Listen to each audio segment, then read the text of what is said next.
ان دونوں کی اولادیں آج تک موجود ہیں، ذہن میں رکھیے۔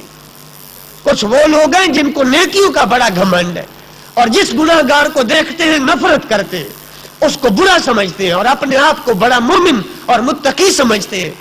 یہ ان لوگوں کی اولاد ہے۔ اور آج ایسے لوگ بھی موجود ہیں جو کہتے ہیں بس ایک محفل کرا دو، بس جنت ہماری ہے، جنت ہماری ہے، بس عقل والے کو اشارہ کافی ہے۔ مرجیہ یہ کہتے تھے کہ جب لا الہ پڑھ لیا تو اب کوئی ڈر نہیں، جو مرضی کرو، زنا، چوری، شراب، سود، رشوت۔ یہ مرجیہ تھے۔ امام بخاری رحمت اللہ علیہ اہل سنت ہے، وہ ان دونوں کا رد کرتے ہیں۔ وہ کہتے ہیں اگر گناہگار کافر ہوتا تو نبی پاک کیوں فرماتے جس کے دل میں ایک ذرے کے برابر ایمان ہے اس کو جنت میں لے جاؤ؟ اللہ کا یہ فرمانا کہ جس مومن کے دل میں ایک ذرہ برابر ایمان ہے اس کو جنت لے جاؤ، یہ دلیل ہے کہ گناہگار جتنا بھی ہو اس کو جنت ملے گی اگر ایمان بچائے گا۔ اگر ایمان، جنت اس کو ملے گی اگر ایمان بچا جائے گا۔ اور اگر گناہ نقصان نہ دیتا، جیسے مرجیہ کہتے تھے جو مرضی کر لو ایمان میں فرق نہیں آتا، تو پھر اللہ ان کو جہنم میں کیوں ڈالتا؟ جہنم میں ڈالا تاکہ گناہوں کی سزا ملے، اور نکالا تاکہ ایمان کی شان ظاہر ہو جائے۔ گناہوں کی وجہ سے جہنم میں گئے اور نکلے ایمان کی برکت سے۔ اور کچھ ایسے بھی ہوں گے جن کو اللہ بغیر جہنم میں ڈالے ہی جنت بھیج دے گا اور گناہوں کا پوچھے گا بھی نہیں۔ حدیث پاک میں ہے، میرے پیارے آقا صلی اللہ علیہ وسلم نے فرمایا جس نے میری اولاد سے محبت کی وہ میرے ساتھ جنت میں ہے۔ ایمان بچا کر نبی پاک کے گھرانے سے محبت کرنے والا جنتی ہے۔ درود پاک پڑھیے۔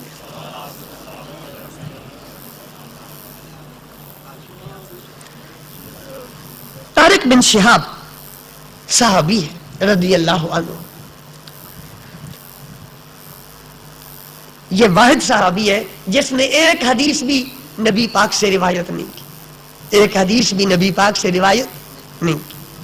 طارق بن شہاب کہتے ہیں کہ میں امیر المومنین، امام المتقین، غیظ الکفار، غضب المنافقین، امیر المجاہدین، رئیس العادلین، اور پوری اولاد آدم کا 50ویں نمبر پر آنے والا انسان حضرت عمر فاروق رضی اللہ۔ انگریزوں نے دنیا کے بڑے بڑے انسانوں کے نام جمع کیے تو حضرت عمر کا 50ویں نمبر پر نام دیا ہے۔ اور پہلے نمبر پر جانتے ہو کون ہے؟ وہی تو ہے جس کو خدا نے پہلا نمبر دیا ہے، اور وہی ہے میرے اور تیرے آقا حضرت محمد مصطفیٰ صلی اللہ علیہ وسلم۔ انگریزوں نے بھی آپ کا نام پہلے نمبر پہ دیا ہے۔ حضرت عمر رضی اللہ عنہ بیٹھے ہوئے تھے۔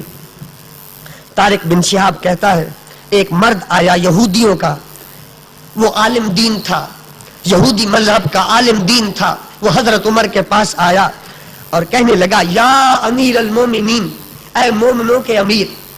ہے یہودی پر عمر کا ڈنڈا چلتا ہے تو کہتا ہے یا امیر وہ مومن کس کھاتے کے ہیں جن کے سینے حضرت عمر کے بغض سے بھرے ہوئے ہیں؟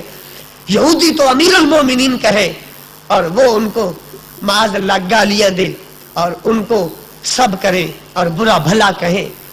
ان سے تو پھر وہ یہودی بھی اچھا رہا جس نے حضرت عمر کو یوں پکارا تھا یا امیر المومنین۔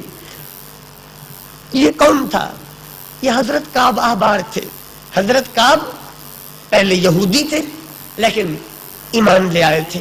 بعض نے کہا حضرت ابو بکر کے دور میں ایمان لائے اور بعض نے کہا حضرت عمر کے دور میں ایمان لائے۔ اس حدیث سے یوں ہی لگتا ہے کہ وہ حضرت عمر کے دور میں ایمان لائے، ورنہ ایک یہودی آدمی نہ کہا جاتا۔ ایک یہودی مرد آیا، وہ کہنے لگا یا امیر المومنین آیت فی کتابکم تقرؤونها لو علینا معشر الیہود نزلت لاتخذنا ذلک اليوم عیدا۔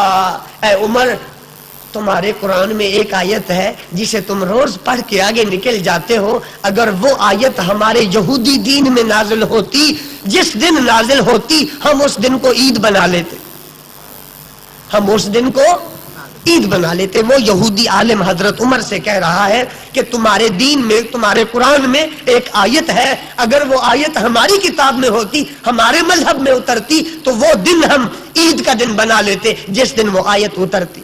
یہ بخاری کے الفاظ ہیں، اس کو غور سے پڑھو، شاید کئی لوگوں کے بخار اور خمار اتر جائے۔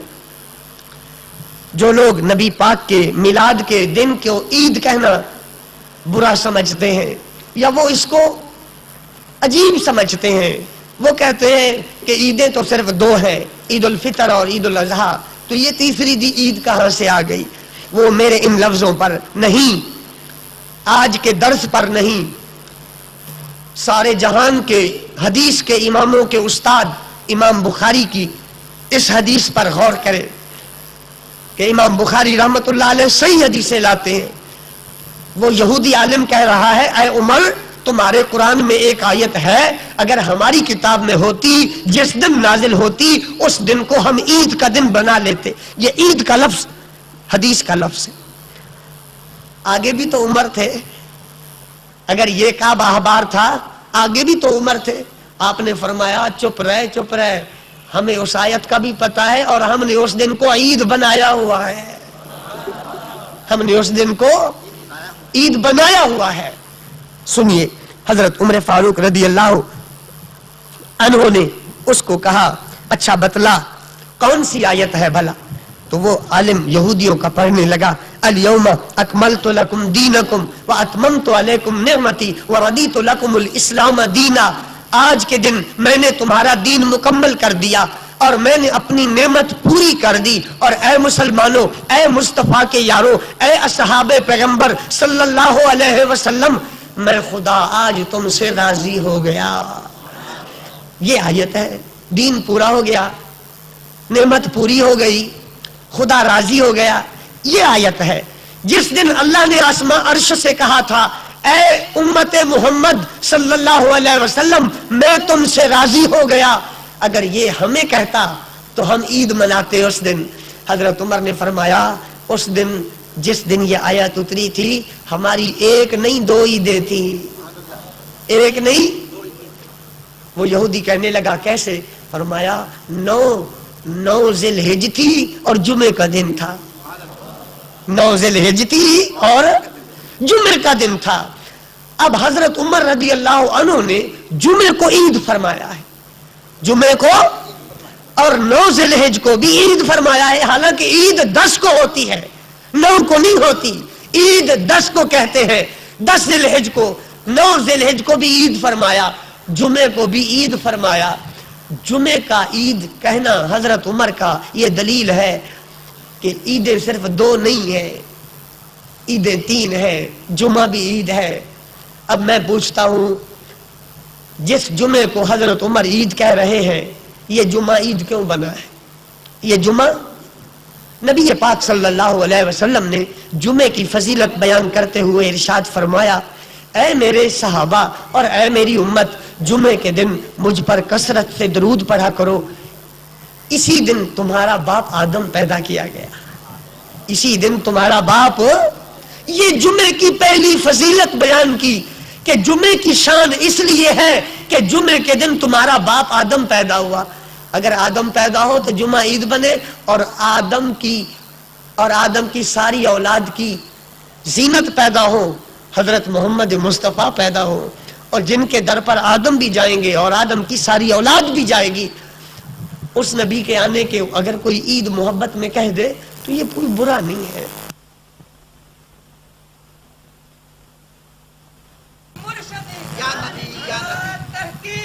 لیکن اس عید کا یہ مطلب نہیں ہے کہ ڈھول بجائے جائیں اور اللہ تعالیٰ کے حرام کاموں کو جائز سمجھ لیا جائے اور عورتوں اور بچیوں کو ساتھ لایا جائے، جیسے آج کل پاکستان میں ایک انٹرنیشنل نعت خوان ہے جس کی 2 لاکھ روپے ڈیمانڈ ہے، 70,000 کے قریب تو اس کا کرایہ ہوتا ہے۔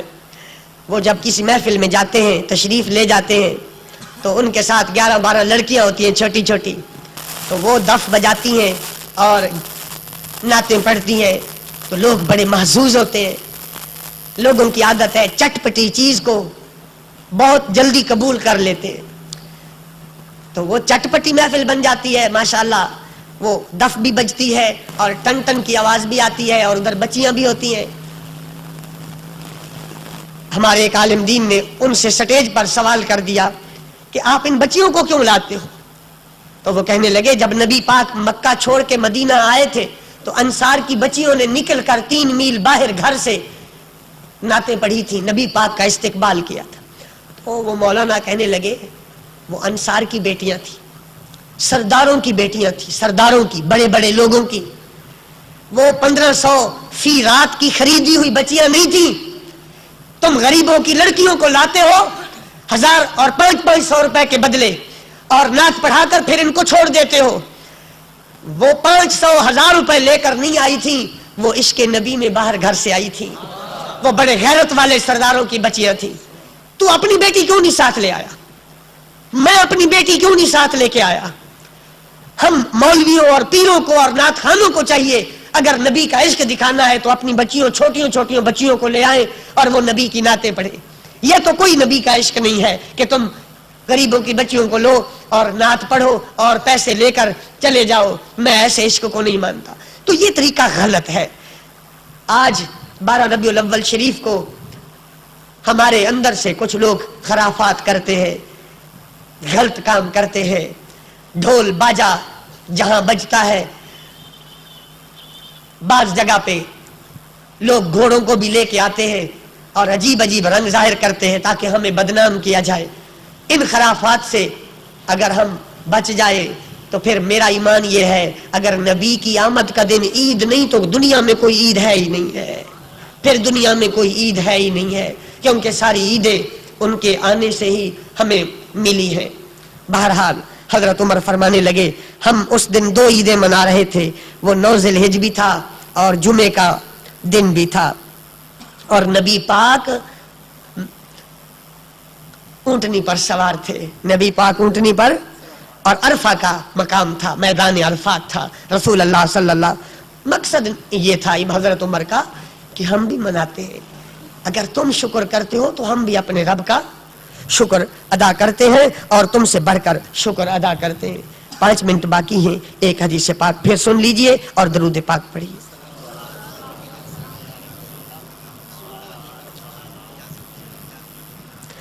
زکوٰۃ اسلام سے ہے، زکوٰۃ ادا کرنا اسلام سے ہے.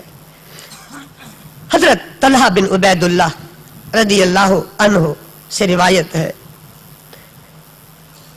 کہتے ہیں ایک آدمی آیا رسول اللہ کی بارگاہ میں، نجد سے تھا. کہاں سے تھا؟ نجد سے تھا. آج کل جس کو الریاض کہتے ہیں، سعودیہ عربیہ کا دارالحکومت ہے. بیابان اور سنگلاخ علاقہ ہے، پتھریلا علاقہ ہے، اور پتھر بھی سرسبز نہیں ہے جیسے ہمارے مری اور سوات کے پتھر ہیں. اب تو پتہ نہیں وہ بھی سبز رہے ہیں کہ نہیں رہے، لیکن جسے خدا سبز رکھے اسے کون سکھا سکتا ہے. انشاءاللہ پاکستان سرسبز رہے گا انشاءاللہ. یہ لا الہ الا اللہ کا صدقہ ہے، یہ قائم رہے گا. لیکن دکھ اس بات کا ہے کہ جب ہم اپنے ملک پر نظر ڈالتے ہیں، ہمارے ملک میں بمائے مسجد کے اماموں کے کوئی طبقہ ایسا نہیں جو اپنے وطن سے، اپنے اداروں سے مخلص. اللہ تعالی ہمیں مخلص لوگ عطا فرمائے. مخلص لوگ آئیں گے تو دین کا کام ہوگا. اخلاص کی بڑی ضرورت ہے. ایک آدمی آیا نجد سے، ہاں الریاض خشک علاقہ ہے. جیسے علاقہ خشک ہے لوگ بھی سخت ہیں، ان کے دل بھی وہاں کے سخت ہیں. آج بھی نبی پاک کے روزے کے آس پاس جو پہرے دار ہیں وہ نجد کے ہیں، اس لیے ان کی طبیعت میں سختی اور کرخت لے جا ہے ان کا. اور نبی پاک کو نرمی پسند ہے. نبی پاک صلی اللہ علیہ وسلم کو سختی پسند، بلکہ آپ صحابہ کو فرماتے تھے مردوں کی زیارت کیا کرو، مردوں کو غسل دیا کرو، دل نرم ہوتا ہے. دل نرم ہوتا ہے. سخت دل ہونا اچھا نہیں ہے، دل نرم ہونا چاہیے. ایک مرتبہ ایک بچہ رو رہا تھا تو نبی پاک نے اس کو اٹھا کے چوم لیا، چھاتی سے چمٹا لیا اور چپ کروا دیا. تو مکے کا سردار غالباً آس بن وائل تھا، کہنے لگا اے محمد صلی اللہ علیہ وسلم تم بچوں کو چومتے ہو؟ تو آپ نے فرمایا دل رب کے قبضے میں ہے، جس کے چاہے نرم بنا دے، جس کے چاہے سخت بنا دے. اشارہ تھا کہ بچوں کو چومنا نرم دلی ہے اور بچوں سے پیار نہ کرنا سخت دلی ہے. چھوٹا معصوم بچہ، دودھ پیتا بچہ. نجد کا ایک آدمی آیا، اس کے بال بکھرے ہوئے تھے، اس کے بالوں میں مٹی تھی، شہد کی مکھی کی بنبناہٹ کی طرح آہستہ بولتا تھا اور نبی پاک کے کان منہ قریب کر کے کچھ پوچھ رہا تھا. تو تھوڑا تھوڑا ہم بھی سن رہے تھے. وہ کہہ رہا تھا اسلام کیا ہے، اسلام کیا ہے؟ تو نبی پاک صلی اللہ علیہ وسلم فرما رہے تھے 5 نمازیں ہیں ایک دن کے اندر. وہ کہنے لگا اس کے علاوہ بھی کوئی شے ہے تو ابھی بتا دے. ابھی بدوی تھا نا، شہری آدمی کا علیحدہ لہجہ ہوتا ہے اور دیہات کے آدمی کا علیحدہ. کوئی اور ہے تو ابھی بتلا دے. حل علیہ غیرہا، اس کے علاوہ بھی کوئی ہے؟ آپ نے فرمایا لا، نہیں، الا ان تطوع، ہاں نفل ہیں جتنے پڑھ لے. جتنے فرض 5 ہی ہے، نہ 4 ہے نہ 6 ہے. پھر کہنے لگا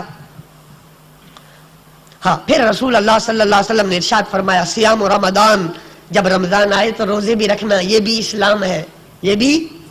کہنے لگا حل علیہ غیرہ، کوئی اور بھی روزے ہیں تو ابھی بتلا دو. فرمایا لا الا ان تطوع، اور تو روزے نہیں ہے، نفلی ہے، جتنے مرضی رکھ لے، جتنے مرضی رکھ لے. اس کے بعد نبی پاک صلی اللہ علیہ وسلم نے زکوٰۃ کا ذکر فرمایا. وہ کہنے لگا زکوٰۃ سال بعد ہے یا اور بھی کوئی ہے؟ فرمایا نہیں، نفلی صدقہ ہے، روز خیرات کرتا رہو. خدا نے صرف ایک دفعہ فرض کی ہے، وہ سال بعد ہے.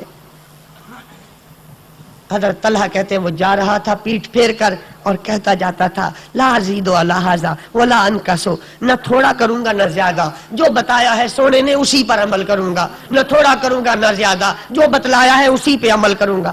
نبی پاک دیکھ رہے تھے اور فرما رہے تھے اگر کرے گا تو کامیاب ہو گیا ہے، جو کہہ رہا ہے اگر سچا ہے تو جنت میں جائے گا اور یہ کامیاب ہو گیا.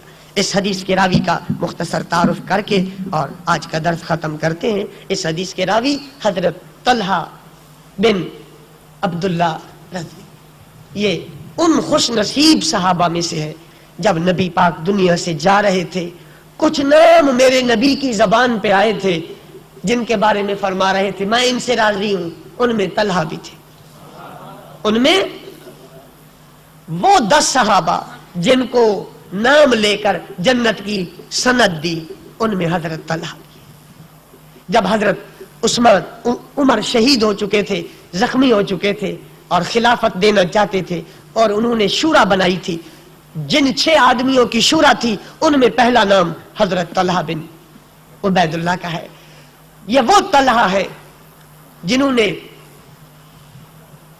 75 زخم کھائے تھے جنگ احد کے دن نبی پاک کا پہرا دیتے ہوئے، اور نبی پاک نے فرمایا تھا میرے ماں باپ تجھ پر قربان، میرے ماں باپ تجھ پر. ایک آدمی جس کا نام زبیر بن مالک تھا، اس نے نشانہ لگا کے نبی پاک کے چہرے پاک پر تیر مارا، وہ بالکل قریب آ گیا. حضرت طلحہ رضی اللہ عنہ سوچنے لگ گئے ہاتھ آگے کرتا ہوں تو ہاتھ جاتا ہے، نہیں کرتا تو چہرہ پاک زخمیوں سے چور چور ہو جائے گا. پھر فرمانے لگے ایک ہاتھ تو کیا کروڑوں جائیں، نبی پاک پر کوئی حرف نہ آئے. پھر اپنا جلدی سے ہاتھ آگے کر دیا تو ان کا ہاتھ بیکار ہو گیا، ساری زندگی خشک چمڑے کی طرح لٹکتا رہتا تھا. اور فرماتے تھے نبی پاک کے پہرا دیتے ہوئے میرا یہ ہاتھ چھلنی ہوا ہے اور مجھے امید ہے اللہ پاک میرے اس عمل کی وجہ سے مجھ سے راضی ہو جائے گا. خدا بھی ان سے راضی ہو گیا، نبی پاک ان سے راضی ہو گئے. حضرت علی رضی اللہ عنہ کے دور خلافت میں حضرت عائشہ، حضرت طلحہ اور زبیر لشکر لے کر آئے تھے بصرہ کے میدان میں جنگ کرنے کے لیے. ان تینوں کو شرارتی اور منافق لوگوں نے بھر دیا تھا کہ حضرت عثمان کے قتل کرانے میں حضرت علی کا ہاتھ ہے. تو یہ مقابلے میں لشکر لے کے آئے تھے. جب دونوں لشکر آپس میں ٹھہر گئے اور فجر کی نماز کے وقت جنگ شروع ہونی تھی روشنی میں، پچھلی رات کو حضرت علی نے مالک بن اشتر کو بھیجا کہ نبی کے حرم سے پوچھو، میری ماں سے پوچھو کہ بیٹے کے ساتھ کس بنیاد پر جنگ کرنے آئی ہے، کیا جواز اور دلیل ہے جنگ کرنے کا. جب وہ آدمی گئے تو حضرت عائشہ رضی اللہ عنہ نے کہا کہ ایک تو میں آئی نہیں ہوں، مجھے لایا گیا ہے، اور دوسرا مجھے کہا گیا ہے کہ آپ نے حضرت عثمان کو شہید کروایا ہے اور قاتل تمہارے لشکر کے اندر ہے. حضرت علی نے کہا کہ اے امی جان، نہ میں نے حضرت عثمان کو قتل کرایا، نہ مجھے حضرت عثمان کے قاتلوں کا پتہ ہے. میرے حسن اور حسین عثمان کے دروازے پر پہرے دیتے رہے، میں خود پہرا دیتا رہا، میں ان کے قتل میں شامل نہیں ہوں. دونوں ماں بیٹے میں کافی دیر تک مذاکرات ہوتے رہے. بالآخر فیصلہ یہ ہوا کہ ہمیں غلط استعمال کیا گیا ہے. صبح نماز پڑھیں گے، علی نماز پڑھائیں گے، سارے پیچھے پڑھیں گے. خدا کی قسم اور اس کتاب صحیح بخاری کی عظمت کی قسم، کوئی خارجی رافضی میرے ساتھ مناظرہ کر لے، پاک حضرت علی بھی پاک ہیں، حضرت عائشہ بھی پاک ہیں. ان میں سے کسی بزرگ کے دل میں زیادتی نہیں تھی. منافقوں نے پہلے دن سے یہ مشن بنا رکھا ہے کہ لوگوں کو آپس میں لڑایا جائے اور بازار گرم کر دیا جائے. چنانچہ جب تہجد کی نماز کا وقت آیا، جو حضرت علی کے قاتل تھے اور حضرت عثمان کے، ان کو خطرہ ہوا اگر سلو ہو گئی تو ہماری خیر نہیں، ہماری خیر نہیں ہے، ہم تو مارے گئے. چنانچہ ایک بلوائی نے، خارجی نے، جب بی بی عائشہ صدیقہ تہجد کی نماز پڑھ رہی تھی، نشانہ بنا کر تیلے سے حضرت عائشہ کے خیمے پر تیر مارا. وہ چمڑے کا خیمہ تھا، وہ پار ہو کر حضرت عائشہ کی کن پٹی کے ساتھ بڑے تیزی کے ساتھ زمین میں جا کر چھپ گیا. تو حضرت عائشہ نے اونچی آواز سے پڑھا انا للہ و انا الیہ راجعون. علی نے کیوں ہمارے ساتھ وعدے میں خیانت کی؟ چونکہ حضرت علی کی لشکر سے تیر آیا تھا تو وہ عرب بڑے ذہین تھے، تیز ترار تھے، بس ان کے یہ لفظ کہنے تھے کہ کوئی کوہرام کھڑا ہوا. پھر دیکھتے ہی دیکھتے 35,000 مسلمان جام شہادت نوش کر گئے. نہ علی کا قصور نہ حضرت عائشہ کا، منافقوں اور شرارتی لوگوں کا کام تھا. اس کے بعد حضرت علی رضی اللہ عنہ آئے. حضرت عائشہ رضی اللہ عنہ ایک اونٹ پر بیٹھی تھی اور جنگ اس اونٹ کے آس پاس ہو رہی تھی، اور لوگ اس اونٹ کے اوپر جو کچاوا تھا اس کو ایسے اٹھائے ہوئے تھے جیسے مسلمان کعبے کو پکڑ کر طواف کرتے. حضرت عائشہ کا بہت احترام ان کے دل میں تھا. بالآخر وہ حوض جس میں حضرت عائشہ بیٹھی تھی نیچے گر پڑا تو حضرت علی رضی اللہ عنہ نے جنگ بندی کا اعلان کر دیا اور دوڑے ہوئے اور اپنی داڑھی کو پکڑے ہوئے زاروں قطار روتے ہوئے حضرت عائشہ کے گھٹنوں پر آ کر ہاتھ رکھے اور اتنا روئے اتنا روئے اتنا روئے کہ کوئی اتنا نہیں رو سکتا. پھر کہا کہ میرا اس میں کوئی قصور نہیں. حضرت عائشہ نے کہا میرا بھی اس میں کوئی قصور نہیں. پھر حضرت علی رضی اللہ عنہ نے عراق کی 600 معزز خواتین کے ساتھ، جن میں 40 عورتیں سرداروں کی مائیں اور بیویاں اور بیٹیاں تھیں، حضرت عائشہ کو پہرے کے اندر مدینہ شریف بھجوا دیا. یہ حضرت طلحہ اسی جنگ میں شہید ہوئے جو اس حدیث کے راوی ہیں. جب یہ لڑتے لڑتے آئے نا حضرت علی کے سامنے، حضرت طلحہ، اور حضرت علی نے فرمایا طلحہ تو وہ حدیث بھول گیا جب نبی پاک فرما رہے تھے اے طلحہ تو ایک آدمی کے ساتھ لڑے گا، وہ علی المرتضی ہوگا، اس وقت تو حق پر نہیں ہوگا، علی حق پر ہوگا. جب یہ بات حضرت علی نے کی نا تو حضرت طلحہ رضی اللہ عنہ نے ہاتھ کھڑے کر دی اور کہا یا علی میں ابھی گیا. پھر ان کی حمایت میں لڑنے لگ گئے. تو ایک دشمن جو دونوں گھروں کا دشمن تھا اس نے حضرت طلحہ رضی اللہ عنہ کو تلوار کے ساتھ ذبح کر دیا. پہلے تیر مارا پھر ان کا گلا کاٹا اور خوش خوش حضرت علی کے پاس لے آیا اور کہنے لگا یا علی میں نے طلحہ تمہارے دشمن کا سر کاٹ دیا ہے. تمہارے 3 ہی دشمن تھے، زبیر، طلحہ اور عائشہ، ایک دشمن کو میں نے کاٹ دیا. حضرت علی مرتضی نے وہ سر اٹھایا اور ماتھے سے مٹی جھاڑنے لگے اور فرمایا خدا کی قسم جتنا نبی پاک کا اس چہرے نے دفاع کیا ہے کسی نے نہیں کیا. حضرت علی اتنے روئے پھر فرمانے لگے اے علی اے طلحہ کا سر کاٹنے والے تجھے جہنم مبارک ہو، تجھے جہنم مبارک ہو. گویا کہ حضرت علی نے دنیا کو بتلا دیا کہ یہ جو میرے مقابلے میں آئے تھے یہ جہنمی نہیں ہے، ان کو مارنے والے جہنمی ہیں، یہ جنتی ہے، اور ان کی لڑائی نفس کے لیے نہیں ایک غلط فہمی کی وجہ سے ہے. اس واقعے سے معلوم ہوتا ہے کہ حضرت علی رضی اللہ عنہ جنگ کرنے کے بعد بھی حضرت عائشہ، طلحہ اور زبیر کو جنتی سمجھتے تھے اور بھرے مجمع میں فرماتے تھے کہ ان لوگوں پر خدا بھی راضی ہے، نبی پاک بھی راضی ہے، میں بھی ان پر راضی ہوں. اور پھر جنگ ختم ہو گئی تو حضرت علی نے لاشیں اکٹھی کروائی دونوں لشکروں کی اور حضرت علی نے ان کی نماز جنازہ پڑھوائی. جو لوگ کہتے ہیں جو حضرت علی کے مقابلے میں آئے تھے وہ کافر ہو گئے تھے، تو کبھی کافر کی جنازہ علی پڑھا سکتا ہے؟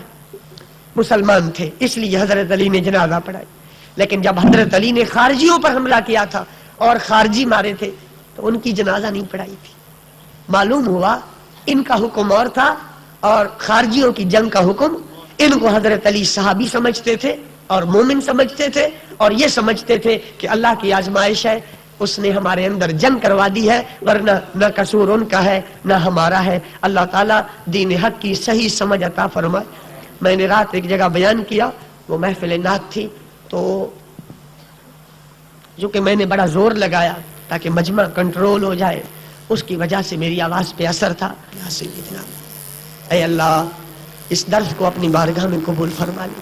اے اللہ اگرچہ انداز اچھا نہیں، اگرچہ الفاظ میرے اچھے نہیں، اگرچہ میرے اعمال اچھے نہیں، لیکن میری زبان پہ تیرے محبوب کی حدیث ہے، میری زبان پر تیرے محبوب کا فرمان ہے، تیرے محبوب کے فرمان کا واسطہ ہے. اس درس کو قبول کر لے. جتنے لوگ آئے اے اللہ سب کا آنا قبول کر لے، سب کو بخش دے. اے اللہ سب کو بخش دے، سب کے ماں باپ کو بخش دے، سب کے استادوں کو بخش دے. اے اللہ ہمارے مشائخ کو بخش دے. اے اللہ ہمارے بوڑھے بچے جوان سب کو بخش دے. ہمارے گھروں میں ہمارے گھر والوں کی اصلاح فرما دے. ہماری بچیوں کو دولت شرم و حیا عطا فرما. اے اللہ رسول اللہ صلی اللہ علیہ وسلم کے بتائے ہوئے راستے پہ چلنے کی توفیق. بری رسم و خرافات سے، بدعات سے، محرمات سے ہمیں بچا لے یا اللہ. اے اللہ ہمیں دین حق پر صحیح معنوں میں عمل کرنے والا بنا دے، دین اسلام کا وفادار بنا دے، اسلام کا سچا سپاہی بنا دے. اے اللہ فانی زندگی ہے، کچھ دین کا کام کرنے کی توفیق. اے اللہ کچھ دین کا کام کرنے کی توفیق. اے اللہ کچھ دین کا کام کرنے کی توفیق. اے اللہ دین کے کام کے لیے اسباب عطا فرما دے. اے اللہ اس مسجد کو، اس کے نمازیوں کو، انتظامیہ کو اور جو نماز پڑھنے آئے سب کا بھلا فرما دے. جو دور دراز سے دوست آئے ہیں اے اللہ جس نے جتنی تکلیف اٹھائی ہے اس کو اجر بھی اتنا عطا فرما. اے اللہ اس درس کو کامیابی کے ہمکنار فرما. اے اللہ اپنے نبی کی حدیث کا فیضان کر دے. ہر مسلمان بچے کو کم از کم 40 حدیثیں زبانی یاد کرنے کی توفیق عطا فرما. وصلی اللہ تعالی علی خیر خلقہ محمد و اہل بیتہ و اصحابہ اجمعین. الرحمن الرحیم. سب سے پہلے دعا پڑھ لیجئے. بسم اللہ توکلت علی اللہ لا حول ولا قوة الا باللہ.